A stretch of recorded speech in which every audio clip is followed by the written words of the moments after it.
Praise the Lord. सबको जय मसीह की। मेरे प्यारे मसीह विश्वासी भाई बहनों, आप सब कैसे हैं? मेरा विश्वास है आप सब प्रभु यीशु मसीह में आनंदित होंगे, सुरक्षित होंगे, ब्लेस होंगे। हालेलुया।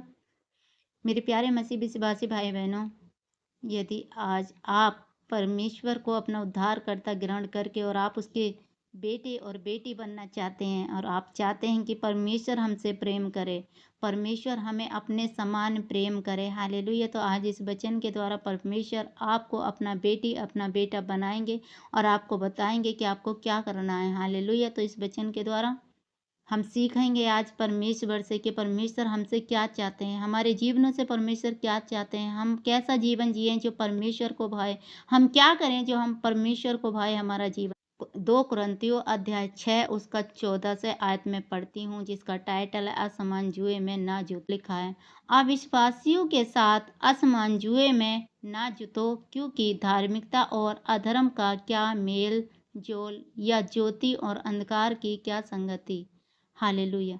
मेरे प्रियो, परमेश्वर का वचन हमें बताता है कि जो एक अविश्वासी होता है और आसमान जुए में ना जुतो, उस अविश्वासी के साथ एक आसमान जुए में ना जुतो।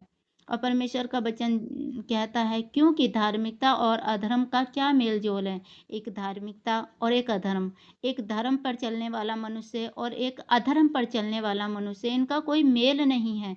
एक तो होता है धर्म पर चलने वाला जो प्रभु में बना रहता है, प्रभु के वचन पर बना रहता है, परमेश्वर की बातों पर बना रहता है, परमेश्वर का भय उसके अंदर होता है। वो क्या है? एक परमेश्वर का धार्मिकता व्यक्ति होता है। और एक है अधर्म। अधर्म जो पाप करने वाला, निंदा करने वाला, छल चोरी कपट करने वाला, वो क्या करता है? वो अधर्म करता है। हालेलुया। तो परमेश्वर कहता है एक धर्मी मनुष्य और एक अधर्मी मनुष्य का क्या मेल? कोई मेल नहीं है दोनों का, क्योंकि एक तो परमेश्वर के भले कामों में लगा, एक अधर्म के काम करता है, तो दोनों का कोई मेल नहीं। तो परमेश्वर कहता है क्योंकि धार्मिकता और अधर्म का क्या मेल जोल, या ज्योति और अंधकार का क्या संगति। अब परमेश्वर कहता है ज्योति और अंधकार की क्या संगति है। ज्योति मेरे प्यारे मसीह विश्वासी भाई बहनों हमें उजाला देने के लिए बनी है, हमें ज्योति प्रकाशमान करने के लिए बनी है। ज्योति हमें प्रकाश देती है, वहीं अंधकार क्या करता है? वो अंधेरा देता है। हालेलुया। अंधकार एक अंधेरा देने के लिए बना है। जैसे कि प्रभु यीशु मसीह क्या है हमारे जीवन में? मेरे प्रिय, ज्योति हैं। प्रभु यीशु मसीह हमारे जीवन में ज्योति बनकर आए हैं। जब प्रभु यीशु मसीह की ज्योति हमारे जीवन में आती है तो हम प्रकाश को पाते हैं, हम चंगाई को पाते हैं, हम उजाले को पाते हैं अपने जीवन में, हम आशीषों को पाते हैं, बरकतों को पाते हैं। वहीं अंधकार, और अंधकार क्या होता है? अंधकार शैतान लेकर आता है। शैतानी काम अंधकार के होते हैं। बीमारी डालना, श्राप डालना, दुख डालना, बीमारी डालना, ये सब अंधकार के काम होते हैं। अंधकार कौन लेकर आता है? शैतान लेकर आता है मनुष्य के जीवन में। और ज्योति प्रभु यीशु मसीह हैं। वो खुद प्रभु यीशु मसीह एक ज्योति हैं और मनुष्य के जीवन में वो प्रकाश को लेकर आते हैं, वो चंगाई और ब्लेसिंग और आशीष को लेकर आते हैं। हालेलुया। तो परमेश्वर का वचन कहता है कि ज्योति और अंधकार का कोई मेल नहीं है, कोई संगति नहीं है। हालेलुया। प्रभु यीशु मसीह की शैतान की क्या संगति है? हालेलुया।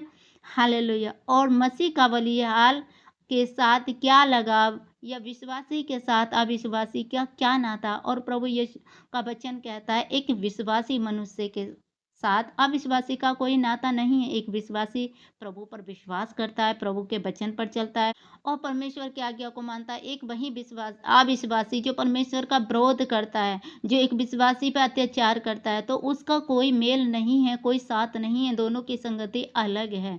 तो परमेश्वर कहते हैं कि जैसे एक धार्मिकता का अधर्म के साथ कोई मेल नहीं है, ज्योति और अंधकार की संगति नहीं है। और परमेश्वर का वचन कहता है विश्वासी के साथ अविश्वासी का क्या नाता है, और मूर्ति के साथ परमेश्वर का मंदिर का क्या संबंध। और परमेश्वर का वचन कहता है मेरे प्रियो, एक मूर्ति के साथ परमेश्वर के मंदिर का क्या संबंध। परमेश्वर का मंदिर क्या है मेरे प्रियो? परमेश्वर के मंदिर आप और मैं हैं। परमेश्वर आप में और मुझ में वास करता है। परमेश्वर किसी मंदिर या मूर्तियों में वास नहीं करता। एक मूर्ति किसकी होती है मेरे प्रियो? एक काठ की, एक सोने की, एक चांदी की, एक धातु की बनी मूर्ति होती है। तो क्या धातुओं में परमेश्वर का आत्मा वास करेगा? क्या परमेश्वर का आत्मा सोने चांदी में वास करेगा? यह परमेश्वर का आत्मा एक मनुष्य के अंदर वास करेगा। तो परमेश्वर का वचन कहता है और मूर्तियों के साथ परमेश्वर के मंदिर का क्या संबंध? परमेश्वर मनुष्य के लिए बना है। परमेश्वर का आत्मा एक मनुष्य के अंदर रहता है। हालेलुया। वो मनुष्य के अंदर चलता फिरता है, मनुष्य के अंदर बोलता है। मूर्तियों में रह के क्या परमेश्वर का आत्मा एक जगह बैठ जाएगा, एक जगह स्थिर रह जाएगा? क्या वो परमेश्वर गूंगा है? क्या वो परमेश्वर बहरा है? वो सब कुछ करता है मेरे प्रियो। और मूर्ति क्या होती है? एक गूंगी, एक बहरी होती है। उसकी आंखें तो होती हैं, आंखें रहते हुए वो देख नहीं सकती, मुंह रहते हुए वो सूंघ नहीं सकती, खा नहीं सकती, पी नहीं सकती, पैर रहते हुए चल नहीं सकती। लेकिन परमेश्वर का आत्मा एक जीवित प्राणी के अंदर रहता है। वो जीवित प्राणी के अंदर होकर कार्य करता है। हालेलुया। तो इसलिए कहते हैं कि मूर्तियों के साथ परमेश्वर के मंदिर का क्या संबंध है? क्योंकि हम तो जीवित परमेश्वर के मंदिर हैं, जैसे कि परमेश्वर ने कहा है। हम क्या हैं मेरे प्यारे मसीह विश्वासी भाई बहनों? हम एक जीवित परमेश्वर के मंदिर हैं, और वो जीवित परमेश्वर मेरे और आपके अंदर रहता है। और परमेश्वर कहता है कि जैसा कि परमेश्वर ने कहा है, आगे लिखा है, मैं उनमें बसूंगा और उनमें चला फिरा करूंगा, और मैं उनका परमेश्वर होऊंगा और वो मेरे लोग होंगे। आमीन। हालेलुया। मेरे प्रिय, परमेश्वर कहता है कि मैं उनमें बसूंगा। कौन? कि मुझ में और आप में। परमेश्वर कह रहा है, एक मनुष्य के अंदर कह रहा है, मैं उसमें बसूंगा, उनमें मैं चला फिरा करूँगा, और मैं उनका परमेश्वर होऊँगा और वो मेरे लोग होंगे। हालेलुया। इसलिए प्रभु कहता है, उनके बीच में से निकलो और अलग रहो, और अशुद्ध वस्तु से को मत छुओ, मैं तो तुम्हें ग्रहण करूँगा। अब परमेश्वर क्या कहता है? इसलिए प्रभु कहता है, प्रभु कह रहा है, इसीलिए प्रभु कहता है, उनके बीच में से निकलो। किसके? अविश्वासी के बीच में से निकलो, जो जानते नहीं, जो मूर्तियों के पीछे पड़े हैं, जो पाप में पड़े हैं। हालेलुया। उन्हें ये नहीं पता हमारा जीवित परमेश्वर कहाँ रहता है। वो मूर्तियों के नित्य सजाने में लगे रहते हैं, अविश्वासी लोगों के बीच में।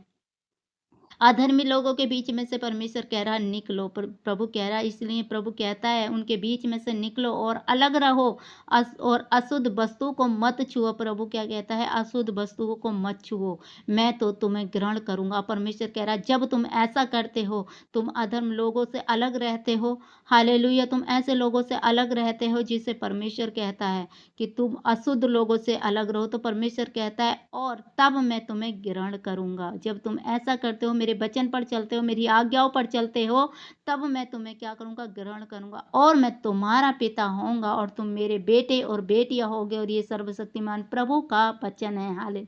अब प्रभु क्या कह रहा है कि यदि तुम मेरे वचन पर चलते हो, तो मैं तुम्हारा पिता होऊंगा, और तुम मेरे बेटे और बेटियां होगे। और एक पिता क्या करता है? एक बेटा और बेटियां, एक पिता पर अधिकार रखता है सब कुछ लेने का। जब हम परमेश्वर के बेटे और बेटियां बन जाते हैं, तो हमें पिता से सब कुछ लेने का अधिकार होता है। तो हम एक अधिकार में आ जाते हैं कि हम अपने पिता से अपने अधिकार के साथ कुछ भी ले सकते हैं। जो हम मांगेंगे वो पिता हमारा देगा। और ये सर्वशक्तिमान प्रभु का वचन है। प्रभु कहता है, ये सर्वशक्तिमान परमेश्वर का वचन है।